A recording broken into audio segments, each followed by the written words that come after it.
Hello student, आकाश शर्मा और maths में आज आपका टॉपिक चलेगा पृष्ठीय, क्षेत्रफल और आयतन। क्षेत्रफल क्या होते हैं हमारे, पृष्ठीय और आयतन क्या होता है वो हम इस चैप्टर में अच्छे से पढ़ेंगे।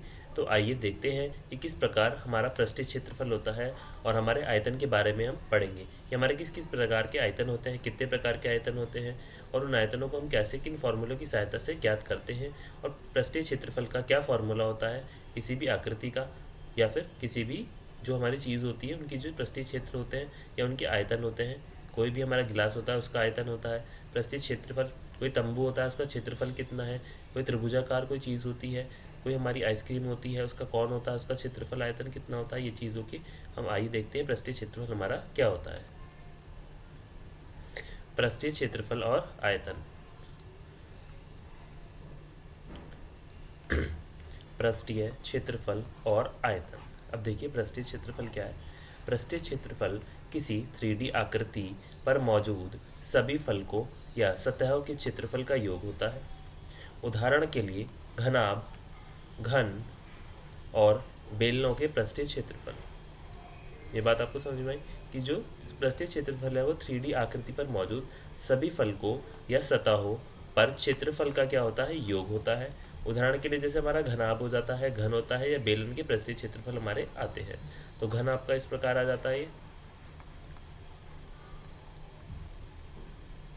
ये एक घन हो जाता है।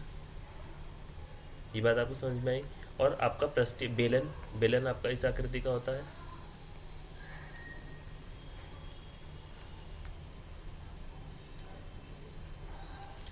ये बात आपको समझ में आई। अब देखिए आयतन। सभी पदार्थ अर्थात त्रिविमीय स्थान घेरते हैं। ठीक है, 3D आकृति जो होती है आपकी 3D आकृति स्थान घेरते हैं। इसी त्रिविमीय स्थान की मात्रा की माप को आयतन कहते हैं, अर्थात किसी पदार्थ द्वारा घेरे गई लंबाई, चौड़ाई और ऊंचाई को व्यक्त करता है। ये बात आपकी क्लियर हो गई कि आपकी लंबाई, चौड़ाई और ऊंचाई को व्यक्त करता है। ये तीनों चीज़ों को व्यक्त करता है। 3D आकृति होती है जिसमें आपकी लंबाई भी दिखाई देगी, चौड़ाई भी दिखाई देगी और ऊंचाई का भी पता चलेगा। आई बात आपको समझ में आई। अब नेक्स्ट देखिए, घना आपका पृष्ठीय क्षेत्रफल। 6 पृष्ठों से घिरी वह आकृति जिसमें प्रत्येक पृष्ठ एक आयत होता है और सम्मुख पृष्ठ बराबर होते हैं, घनाभ कहलाता है। 6 पृष्ठ से घिरी एक आकृति है जिसमें 6 पृष्ठ और एक आयत होता है। तो आपको पता चल गया कि 6 तरफ से ही घिरी हुई है आकृति और इसका एक पृष्ठ है और एक आयत होता है और सम्मुख पृष्ठ बराबर होते हैं, घनाभ कहलाता है। घनाभ के समस्त पृष्ठों का क्षेत्रफल आपका क्या आ जाता है, 2 लंबाई इंटू चौड़ाई प्लस चौड़ाई इंटू ऊंचाई प्लस ऊंचाई इंटू लंबाई। ये बात आपकी क्लियर हो गई। अब घनाभ के संपूर्ण पृष्ठ का क्षेत्रफल क्या आ गया आपका, 2 LB plus BH plus HL क्या आ गया, वर्ग मात्रक। ये बात आपकी क्लियर हो गई कि घनाभ के संपूर्ण पृष्ठ का क्षेत्रफल आपका फॉर्मूला क्या हो जाता है, 2 लंबाई गुणा चौड़ाई, चौड़ाई गुणा ऊंचाई और ऊंचाई गुणा लंबाई। इस प्रकार आपका क्या आ जाता है, संपूर्ण पृष्ठ का क्षेत्रफल। और संपूर्ण पृष्ठों का क्षेत्रफल में लंबाई गुणा चौड़ाई, चौड़ाई गुणा ऊंचाई और ऊंचाई गुणा लंबाई, इस प्रकार हमारा बन जाता है। हम लंबाई को लेंथ, चौड़ाई को ब्रेथ और ऊंचाई को हाइट के अकॉर्डिंग लिखते हैं। ये हमारा फॉर्मूला बन गया। अब नेक्स्ट देखिए, घन के पृष्ठीय क्षेत्रफल। घन के पृष्ठीय क्षेत्रफल। घन की लंबाई, चौड़ाई व ऊंचाई समान होती है। एक घन में 6 फलक, बाहर किनारे व 8 कोने होते हैं। इनके 6 बराबर बराबर आकार के फलक होते हैं। हर फलक का एक वर्ग होता है और 6 फलक होने के कारण यह इस प्रकार का षष्ठफलकी भी कहलाता है। क्या कहलाता है, षटफलकी भी कहलाता है।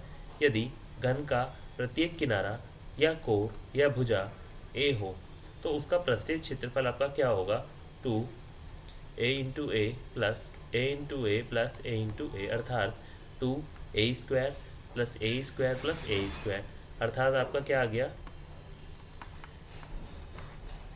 6A² होगा। ये बात आपकी क्लियर हो गई।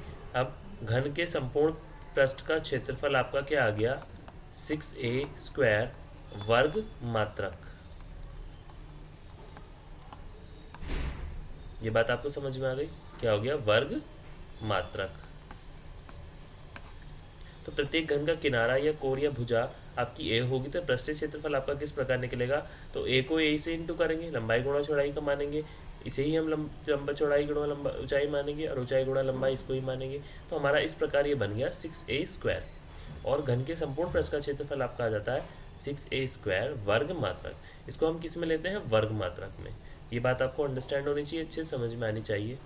अब नेक्स्ट देखिए, घन का पार्श्व पृष्ठीय क्षेत्रफल। घनाभ का पार्श्व पृष्ठीय क्षेत्रफल क्या होता है? एक घनाभ का वर्ग पृष्ठीय क्षेत्रफल निकालने के लिए हमें समझना होगा कि उसका वक्र पृष्ठ क्या होता है।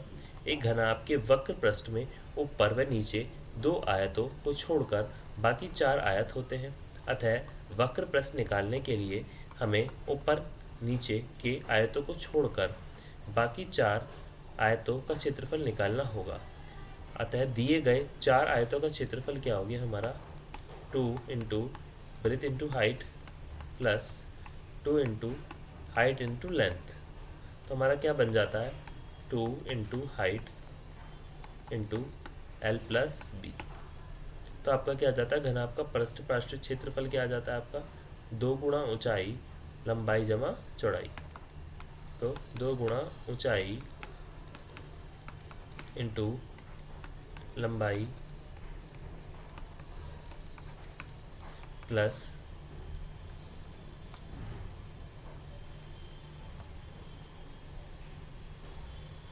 चौड़ाई। ये बात आपके यहाँ पे क्लियर होती है? अब नेक्स्ट देखिए,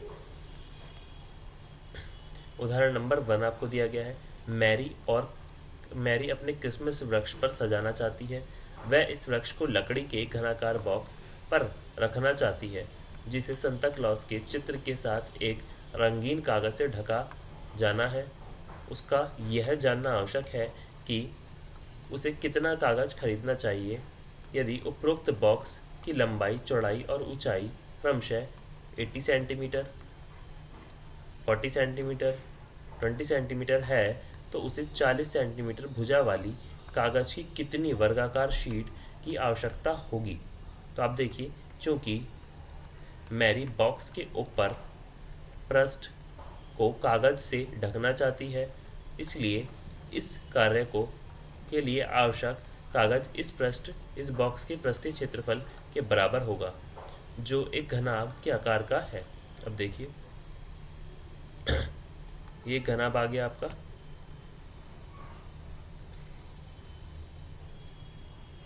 यह आकृति आपकी बन गई इस प्रकार कि इस बॉक्स के पृष्ठीय क्षेत्रफल के बराबर होगा और जो घनाभ का आकार होगा उसके बराबर होगा। चूंकि मैरी क्या है, बॉक्स का पृष्ठीय क्षेत्रफल कागज से ढकना चाहती है। वो क्या चाहती है कि जो बॉक्स है उसके क्षेत्रफल को, पृष्ठीय क्षेत्रफल को हम पूरे कागज से ढक दें, जिससे वो दिखाई ना दे रंगीन कागज से। अब बॉक्स की लंबाई क्या है आपकी? 80 सेंटीमीटर। चौड़ाई क्या है आपकी? 40 सेंटीमीटर। ऊंचाई क्या है आपकी? 20 सेंटीमीटर। इस प्रकार आगे देखिए। अब देखिए, अतः बॉक्स का पृष्ठीय क्षेत्रफल क्या हो गया? 2LB plus BH plus HL क्या आ गया आपका? 2 लंबाई 80 इंटू 40 प्लस 40 इंटू 20, यह क्या आ गई? चौड़ाई इंटू हाइट आ गया, height into length, height into length centimetre square. अब देखिए 3200 प्लस 800 प्लस 1600, तो क्या आ गया आपका? 32 प्लस 800 प्लस 1600 सेंटीमीटर स्क्वायर। अब क्या देखेंगे? 2 into 56 centimetre square, 11200 centimetre square. अब देखेंगे, अतः प्रत्येक शीट का क्षेत्रफल क्या आ गया आपका? 40 इंटू 40 सेंटीमीटर स्क्वायर क्या आ गया? 1600 सेंटीमीटर स्क्वायर। अब देखिए, अतः वांछित शीटों की संख्या क्या आ गई? बॉक्स का पृष्ठीय क्षेत्रफल डिवाइड करेंगे एक शीट के क्षेत्रफल से, तो क्या आ गया? 11200 डिवाइड करेंगे 1600 से, तो क्या आ जाएगा आपका? 7। तो 11200 डिवाइड 1600, तो क्या आ गया आपका? 7 आ गया। अब देखिए, इसलिए मैरी को कागज़ की 7 शीटों की आवश्यकता है। कितनी शीटों की आवश्यकता है? 7 शीटों की आवश्यकता है, ताकि वो अपने बॉक्स को पूरी तरीके से ढक सके। उसे कितनी शीटों की आवश्यकता है? 7। ये बात आपकी क्लियर हो गई। अब देखिए उदाहरण नंबर आपको दिया गया है 2। हमीद ने अपने घर के लिए ढक्कन वाली एक घनाकार क्यूबिनल पानी की टंकी बनवाई है, जिसका प्रत्येक बाहरी किनारा कितना है? 1.5 सेंटीमीटर लंबा है। वह इस टंकी के बाहरी पृष्ठ पर तली को छोड़ते हुए 25 सेंटीमीटर भुजा वाली वर्गाकार टाइल्स लगवाता है। यदि टाइलों की लागत कितनी है? 360 प्रति दर्जन है, तो उसे टाइलें लगवाने में कितना व्यय करना पड़ेगा? अब देखिए, अगर उसकी क्या है 360 रुपये प्रति दर्जन उसे देना है, और लंबा कितना है 1.5 मीटर, आपकी तली को छोड़ते हुए कितनी इसकी भुरगा टाइलें लगानी है? 25 सेंटीमीटर भुजा वाली। अब देखिए किस प्रकार क्वेश्चन को करना है। अब देखिए हल देखिए, हमीद 5 बाहरी फलकों पर टाइलें लगवाता है। टाइलों की संख्या ज्ञात करने के लिए इन 5 फलकों का क्षेत्रफल ज्ञात करना आवश्यक है। अब घनाकार टंकी का किनारा क्या आ गया आपका? 1.5 मीटर 150 सेंटीमीटर। अतः टंकी का पृष्ठीय क्षेत्रफल क्या आ गया इसका? 5 इंटू 150 सेंटीमीटर स्क्वायर। अब देखिए एक टाइल का क्षेत्रफल क्या आ गया आपका? भुजा इंटू भुजा, तो कितना हो गया आपका? 25 इंटू 25 सेंटीमीटर स्क्वायर। तो आपकी क्या हुआ? टंकी का किनारा आ गया 1.5 मीटर 150 सेंटीमीटर। टंकी का पृष्ठीय क्षेत्रफल आपका क्या आ गया? 5 इंटू 150 सेंटीमीटर। अतः टंकी का क्षेत्रफल क्या हो जाता है आपका टाइल का? भुजा इंटू भुजा, तो भुजा को दोनों को आपने इंटू करा, इस प्रकार क्या आ गया? टंकी का आपका क्षेत्रफल आ गया। देखिए अतः टाइलों की वांछित संख्या आपकी क्या आ गई? टंकी का पृष्ठीय क्षेत्रफल अपॉन एक टाइल का क्षेत्रफल। तो जो आपके टंकी का क्षेत्रफल होगा उसको आप एक टाइल से क्षेत्रफल से डिवाइड करेंगे, तो टाइलों की वांछित संख्या आपकी निकल कर आ जाएगी। अब देख सकते हैं हम यहाँ पे 5 इंटू 150 इंटू 150 25 इंटू 25 क्या आ गया आपको? 180। आपने इसको काट दिया यहाँ से, ये 5 से काट दिया, ये 3 से कट गया, ये भी 5 से, ये 6 से, ये 5 से, तो आपका 6 इंटू 3 6 3 ज़ा 180, 0 आ गया आगे। अब एक दर्जन अर्थात 12 टाइलों की लागत कितनी है? 360। ये बात आपकी समझ में आ गई? कैसे समझ में आई? आपने इसको डिवाइड कर दिया, इससे आ गया, तो ये आ गया 360 रुपये। इतना आपको पता है कि एक दर्जन टाइलों की संख्या कितनी है? 360 है। अब लागत, इसलिए एक टाइल की लागत कितनी हो गई? 30 रुपये। तो 360 है और डिवाइड कर दिया आपने 12 से, तो क्या आ गए? 30 रुपये। ऐसी 180 टाइल हमें लगवानी है, तो उनकी लागत कितनी होगी ये आपको पता चल जाएगा। 180 इंटू 30 क्या आ गया? 5400 रुपये। ये बात आपकी क्लियर हो गई। तो 180 टाइल लगवाने के लिए 5400 रुपये खर्च करने होंगे, जिसमें एक टाइल की लागत कितनी है? 30 रुपये आती है। तो आपको 180 लगवानी है, तो आपके 5400 रुपये में सारी टाइल्स ये लग जाएंगी। ये बात आपकी क्लियर होती है। अब देखिए क्वेश्चन नंबर 1 दिया गया है यहाँ पे, 1.5 मीटर लंबा 1.25 मीटर चौड़ा और 65 सेंटीमीटर गहरा प्लास्टिक का एक डिब्बा बनाया जाना है। इसे ऊपर से खुलवाना रखना है। प्लास्टिक शीट की मोटाई को नगण्य रखवाते हुए निर्धारित कीजिए। नंबर 1, डिब्बा बनवाने के लिए आवश्यक प्लास्टिक शीट का क्षेत्रफल।